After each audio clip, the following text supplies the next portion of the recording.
Pronto, então, pessoal, já sabemos identificar os principais padrões de pneumonia bacteriana, as principais complicações. Agora vamos passar para aqueles casos menos comuns, né, mas que ainda assim existem na nossa prática, e começando pelas pneumonias virais. Das tradicionais, né, pneumonias adquiridas na comunidade, as pneumonias virais contabilizam em cerca de 20 a 30% daquelas ali, tá bom?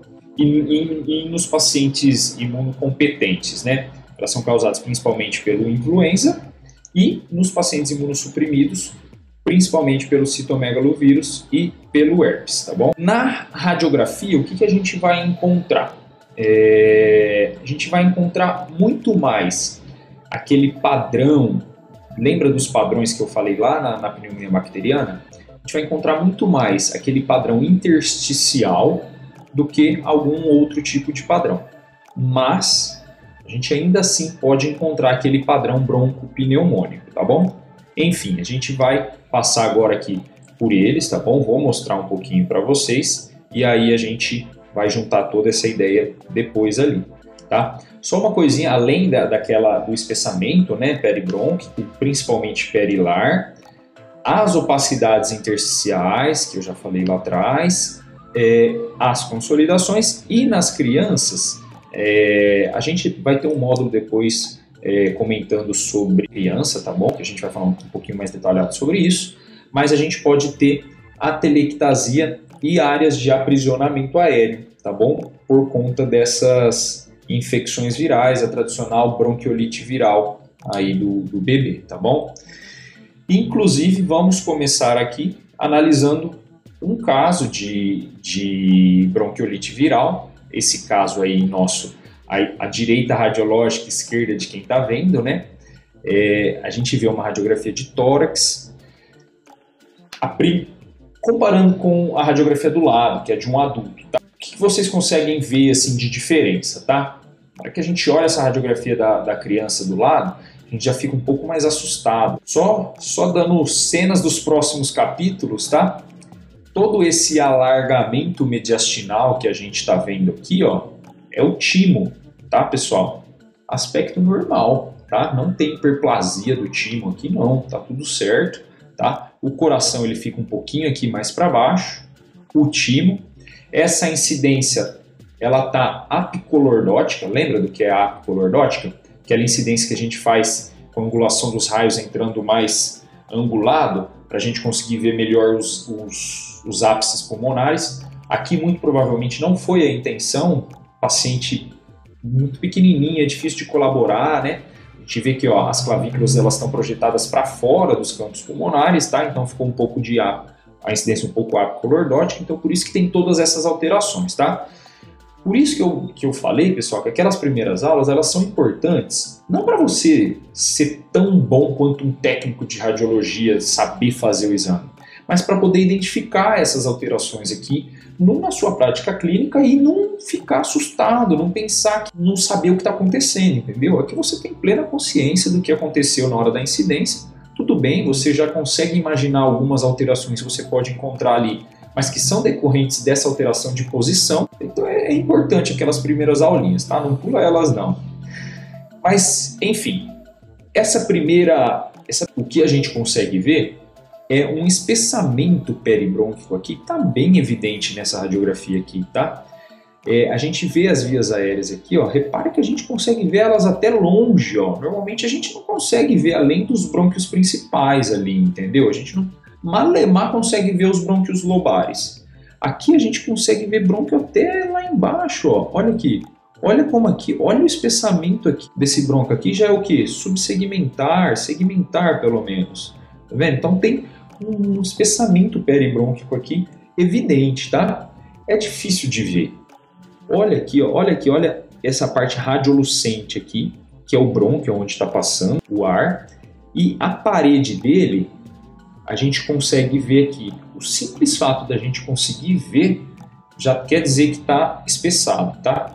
Porque nem aqui perilar no paciente saudável a gente costuma ver, tá? Aqui a gente está vendo um espessamento muito evidente, tá? Então, essa daqui é a característica de um espessamento peribrônquico, tá? Então, pneumonias virais, elas podem ter esse acometimento de via aérea mais brônquico do que alveolar em si, tá bom?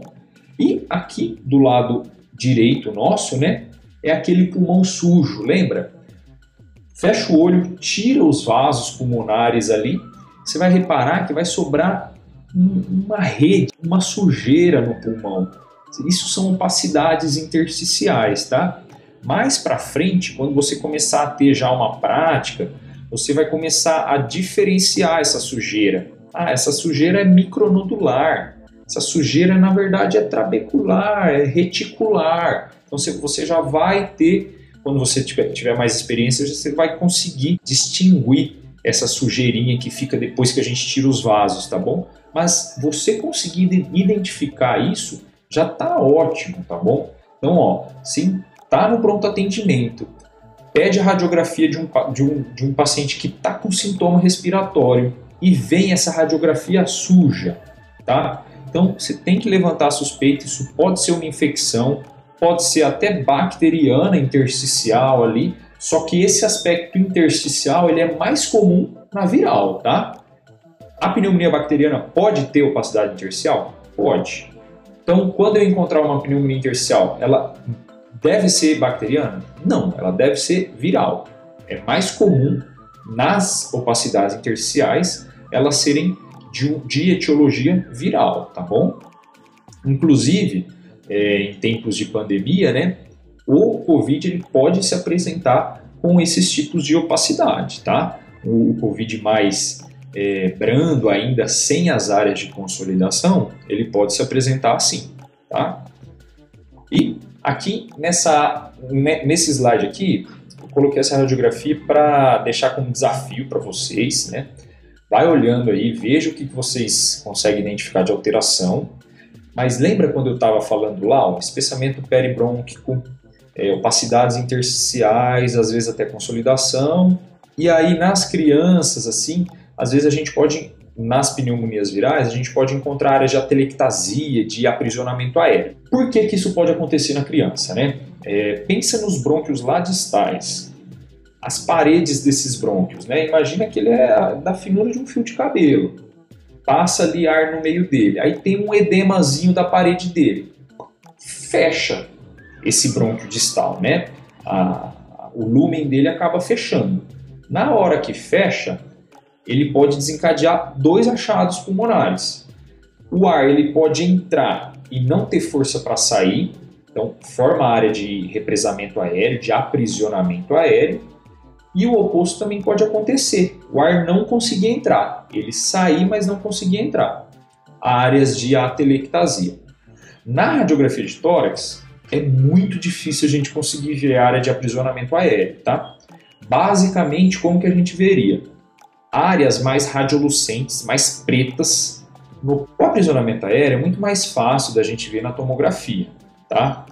Na radiografia, o que a gente vai ver nesses casos, pacientes com sintomas infecciosos de clínica pulmonar, e a gente pede a radiografia e não encontra aparentemente nada, a gente pode estar diante de uma atelectasia. As atelectasias elas são tênues, tá?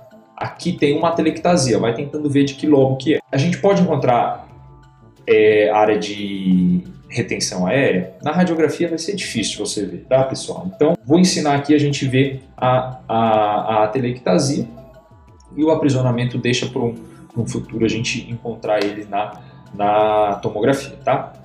Então, aqui a gente tem uma atelectasia do lobo médio, tá? Primeiro, aqui na radiografia em PA, é difícil a gente ver, aparentemente normal, a gente vê o ramo inferior da artéria pulmonar direita aqui, nada de opacidade, mas tá estranho essa área aqui, vocês não acham? Ó? Tá um pouquinho mais branca em comparação com o lado contralateral. Suspeito. Vamos olhar o perfil, peçam o perfil, tá? Olha a importância do perfil. A gente vê essa área aqui mais de consolidação, não é nem uma opacidade, já é uma área homogênea, né? Toda radiopaca. Então, uma área de consolidação na topografia do lobo médio. O lobo médio ele não é tão volumoso, então quando tem atelectasia, às vezes ele acaba não tendo aquele sinal secundário de perda de volume loco-regional, diferente de um lobo inferior esquerdo, por exemplo. Imagina todo o lobo inferior esquerdo atelectasiado, ele vai puxar o mediastino para lá, ele vai puxar a hemicúpula para cima, então, diafragmática, né? Então o lobo médio ele é muito mais tênue, tá? Então isso daqui só para mostrar para vocês um aspecto de uma atelectasia do lobo médio. E se você estiver analisando, se esse for um paciente com uma suspeita clínica de infecção pulmonar, pode ser que ele tenha uma bronquiolite viral, tá? Uma pneumonia viral aqui. E por fim, não poderia passar, né? O Covid. Reparem, aqui eu peguei um Covid já bem avançado, né? Bem marcado, com bastante acometimento pulmonar, mas só para ficar claro e vocês conseguirem ver o padrão de distribuição multifocal dele, tá bom? O aspecto é broncopneumônico. Nossa, Vitão, mas broncopneumonia é pneumonia bacteriana. Não, pessoal, o aspecto broncopneumônico pode ser muita coisa, tá? Inclusive, até alguns tipos de neoplasia podem aparecer com essas áreas multifocais de consolidação, tá bom? Então, áreas multifocais, a gente vê que elas estão mais periféricas, tá vendo? E além disso, vai ser difícil da gente ver aqui, mas tenta tirar os vasos pulmonares daqui e vocês vão ver que vai sobrar um aspecto reticular, tá bom?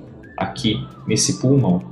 Mas já está ótimo para você recebendo essa radiografia no pronto atendimento, você conseguir identificar essas várias áreas de opacidades aqui. Realmente a gente não teria tanta dúvida de identificar, mas que fique claro que isso pode ser pneumonia viral, né, o Covid, mas também pode ser broncopneumonia. Então, por isso que a gente precisa juntar outras informações para a gente conseguir fechar um provável diagnóstico e conseguir seguir uma conduta clínica melhor para o nosso paciente.